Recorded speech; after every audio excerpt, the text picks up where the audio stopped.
Bueno, una vez más ustedes me han asombrado con su increíble cantidad de respuestas. No hay manera de que pueda responder a cada uno de ustedes individualmente, así que solo voy a abordar algunas cosas comunes nuevamente, y luego pasaré a las historias. Desafortunadamente, no me siento cómodo hablando de dónde trabajo. En realidad, algunas de las cosas que he mencionado aquí podrían meterme en muchos problemas, así que será mejor si no hablo demasiado. Diré que estoy en los Estados Unidos, y en un área que se compone de una gran cantidad de áreas silvestres. Estamos hablando de cientos de kilómetros de espeso bosque, con una cadena montañosa y algunos lagos. Todavía hay mucho interés en las escaleras, y afortunadamente para ustedes, mi amigo tiene una historia que creo que les interesará mucho. Hablaré más sobre eso al final de esta actualización. Y en cuanto si alguna vez he pensado en preguntarle a mis superiores sobre ellas, lo he hecho, pero de nuevo, no quiero arriesgar mi trabajo. Uno de mis ex superiores ya no trabaja como oficial de búsqueda y rescate, y es posible que esté dispuesto a hablar conmigo al respecto. Hablaré con él más adelante en la semana, y les haré saber a todos lo que resulte de eso. En lo que respecta a los consejos para convertirse en un oficial, creo que el mejor consejo que puedo darles es que se comuniquen con la oficina del servicio forestal local y vean si ofrecen cursos de capacitación. He estado haciendo esto durante años y comencé como voluntario ayudando en operaciones de búsqueda y rescate. Es un gran trabajo y a pesar de las situaciones trágicas ocasionales no quisiera hacer nada más. Muy bien, pasemos a las historias. La primera sucedió en un caso al que salí justo después de terminar mi entrenamiento. Antes de aceptar este trabajo era solo un voluntario con una idea básica de lo que podía esperar, pero ahora como un oficial de búsqueda y rescate, salgo a todo tipo de casos, desde mordeduras de animales hasta infartos. La llamada ocurrió temprano en la mañana, y se trataba de una joven pareja que estaba en uno de los senderos al borde del lago. El esposo estaba completamente histérico y realmente no podíamos entenderlo, pero sí podíamos escuchar a la mujer suplicándonos de que subiéramos allí de inmediato. Cuando llegamos lo vimos sosteniendo a su esposa, y ella tenía algo en sus brazos gritando y sollozando. Nos ven y nos gritan por una ambulancia. Ahora, obviamente no podemos simplemente conducir una ambulancia por el sendero, así que le preguntamos si su esposa necesitaba ayuda o si podía caminar por su cuenta. Todavía estaba histérico, pero se las arregló para decirnos que no era su esposa quien necesitaba ayuda. Me acerqué a ella mientras uno de los veteranos intentaba calmarla, cuando entonces veo que lo que sea que estaba sosteniendo estaba cubierto de sangre, y noto el cabestrillo en su frente y mi corazón se hunde. Le pedí que me contara lo que estaba pasando, y en cierto modo abrí sus brazos suavemente, y veo que lo que estaba sosteniendo era su bebé obviamente muerto. He visto cadáveres antes, pero algo en toda la situación me golpeó duro. Tenía que tomarme un segundo para recuperarme. Así que me acerqué a uno de los otros veteranos para contarle lo que había visto, y dándome una palmada en el hombro me dijo que se ocuparía del resto. Nos tomó más de una hora conseguir que la mujer nos dejara ver a su hijo, pero finalmente uno de los veteranos logró calmarla y ella nos lo entregó. Lo llevamos de regreso al área médica, pero cuando aparecieron los técnicos de emergencia, nos dijeron que nunca hubo ninguna esperanza de salvarlo. Como amigos de las enfermeras más tarde nos enteramos de lo ocurrido. Resulta que la pareja había estado caminando con el bebé en el cabestrillo cuando se puso inquieto. El padre tomó al niño para intentar calmarlo mirando hacia este pequeño barranco, cuando de pronto la madre se acercó a ellos y terminó tropezándose. Ella cayó sobre el padre, quien dejó caer al niño, y este terminó cayendo unos 6 metros por este pequeño barranco hacia las rocas. El bebé solo tenía unos 15 meses, y fue un accidente totalmente extraño, y probablemente una de las llamadas más horribles en las que he estado.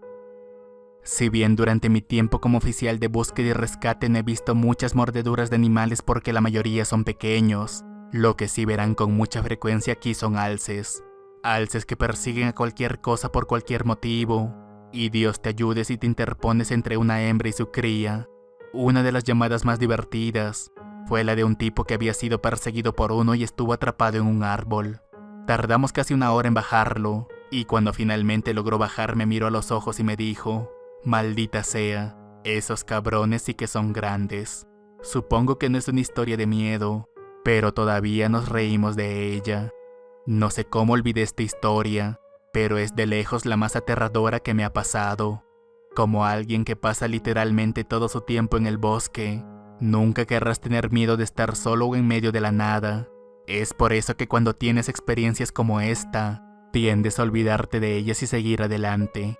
Esto es hasta la fecha el único caso que me ha hecho pensar seriamente si este trabajo es el adecuado para mí. Realmente no me gusta hablar mucho de eso, pero haré lo mejor que pueda para recordarlo todo. Ocurrió justo al final de la primavera, y era la típica llamada por una niña perdida.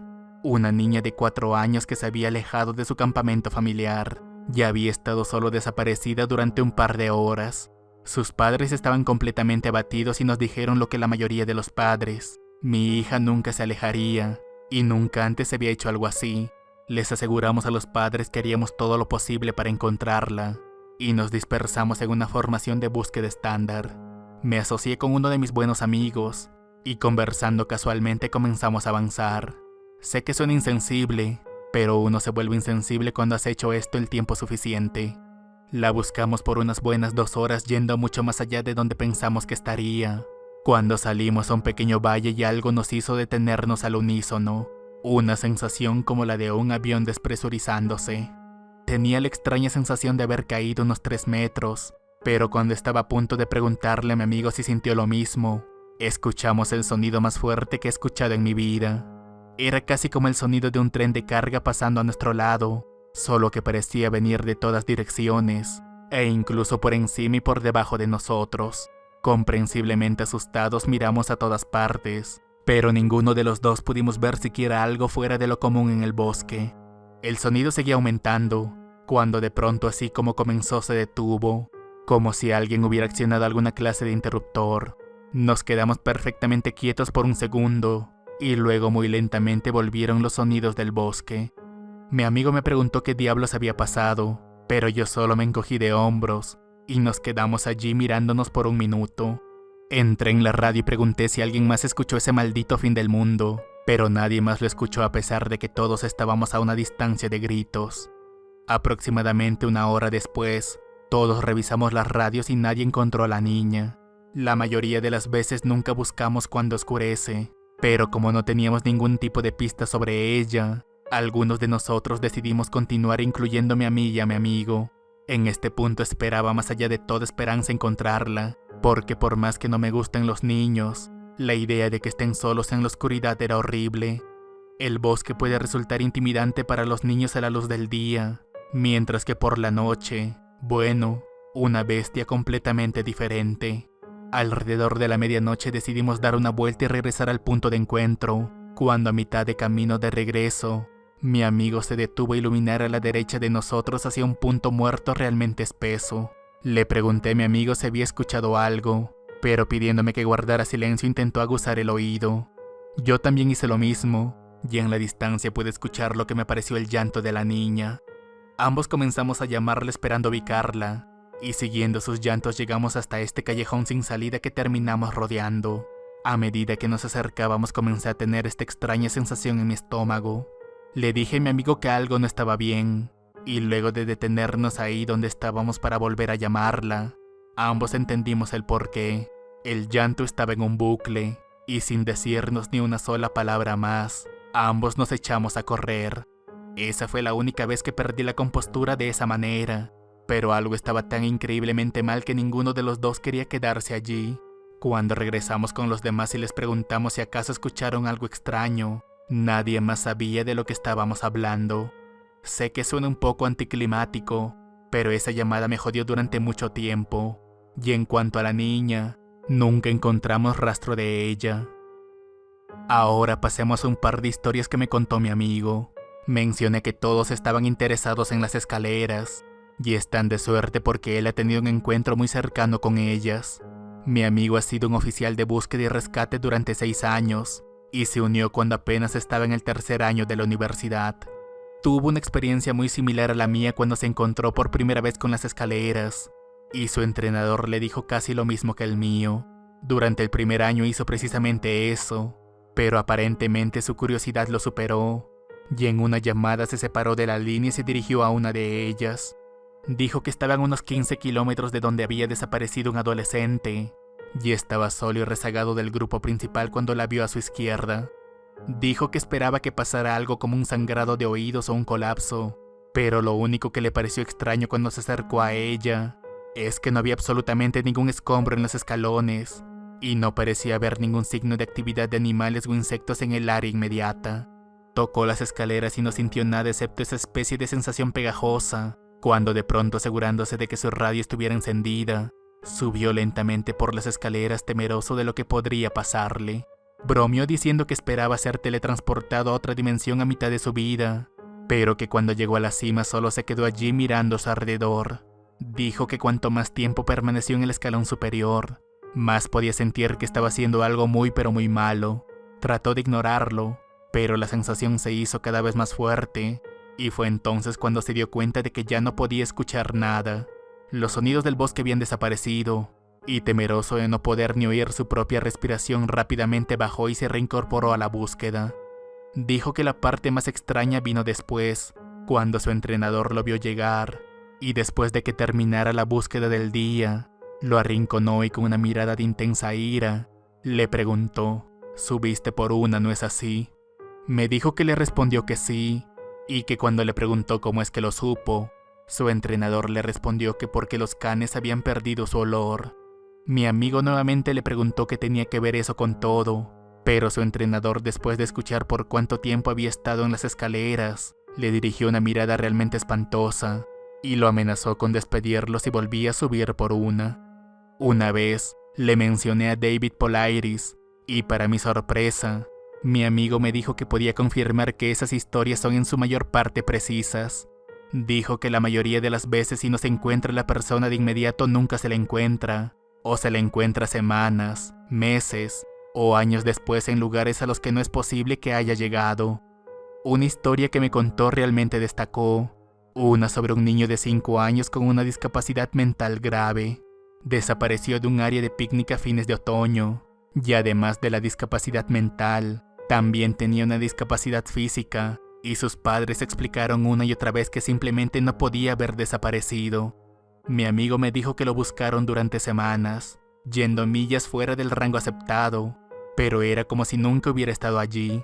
Los canes no podían percibir su olor por ninguna parte, ni siquiera en el área de picnic de donde aparentemente había desaparecido. La búsqueda concluyó aproximadamente un mes después, cuando llegó el invierno, hasta que en una operación de entrenamiento en la nieve, en uno de los picos más altos, se encontró con algo en la nieve. Dijo que lo vio desde lejos al principio, y cuando se acercó, se dio cuenta de que era una camisa congelada que sobresalía parcialmente.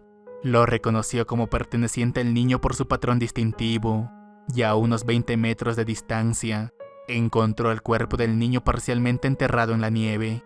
Mi amigo me dijo que no había manera de que hubiera estado muerto por más de unos pocos días, a pesar de que había desaparecido durante casi 3 meses. Encontró al niño acurrucado alrededor de algo, y cuando sacudió la nieve para ver qué era, dijo que casi no podía creer lo que estaba viendo. Era un gran trozo de hielo que había sido tallado toscamente para que pareciera una persona, y el niño lo sostenía con tanta fuerza que le había congelado el pecho y las manos. Ahora bien, él recapituló todo esto para mí, y para decirlo simplemente, no había manera de que este niño pudiera haber sobrevivido durante casi 3 meses por su cuenta, o de haber llegado a este pico por su cuenta. No había manera de que este niño pudiera haber caminado casi 50 millas y terminado en la cima de esta montaña, y para colmo, no había nada en su estómago ni colon. Fue como dijo mi amigo, como si lo hubieran quitado de la faz de la tierra, lo pusiera en animación suspendida, y lo hubieran dejado caer en esta montaña meses después para morir. La última historia que compartiré de él tuvo lugar hace solo unos meses. Estaban haciendo un reconocimiento de leones de montaña, porque había habido varios informes de avistamientos en los últimos días, y uno de nuestros trabajos era explorar estas áreas y asegurarnos de cuántos son para que podamos advertir a las personas y cerrar esos senderos. Estaba solo en una parte muy boscosa del parque hacia el anochecer, cuando escuchó lo que sonaba como una mujer siendo brutalmente asesinada. Es inquietante, pero no era algo que no hubiera escuchado antes. Mi amigo respondió por radio y le dijo a los operativos que iba a seguir para investigar dónde comenzaba su territorio, cuando nuevamente lo volví a escuchar gritar un par de veces más desde el mismo lugar. Ya había determinado el área aproximada de su territorio, cuando de pronto escuchó otro grito, esta vez a unos cuantos metros de él. Por supuesto se asustó y comenzó a regresar a un ritmo mucho más rápido, hasta que se dio cuenta de que los gritos parecían seguirlo y comenzó a trotar. Cuando estaba a una milla de la base de operaciones los gritos cesaron, se dio la vuelta, y aunque era casi de noche en este punto, dijo que en la distancia antes de que el camino doblara una esquina, pudo ver lo que parecía una figura masculina. Lo llamó advirtiéndole que los caminos estaban cerrados y que tenía que volver al centro de bienvenida, pero la figura simplemente se quedó allí. Mi amigo comenzó a caminar, y cuando llegó a unos 10 metros de distancia, la figura dio, como él describió, un paso increíblemente largo hacia él, y dejó escapar el mismo grito que mi amigo había estado escuchando. Mi amigo ni siquiera dijo nada, y simplemente se dio la vuelta y corrió de regreso a la base de operaciones. No se lo mencionó a nadie, y solo dijo que había un puma en el área y que tendrían que cerrar esos caminos. Voy a terminar esta entrada aquí. Mañana por la mañana saldrá una operación de entrenamiento anual, así que me iré hasta principios de la semana que viene. Me reuniré con muchos exoficiales, así que les preguntaré sobre las historias que les gustaría compartir. Estoy muy contento de que se hayan interesado en mis historias, y una vez que regrese de esta operación continuaré compartiéndolas.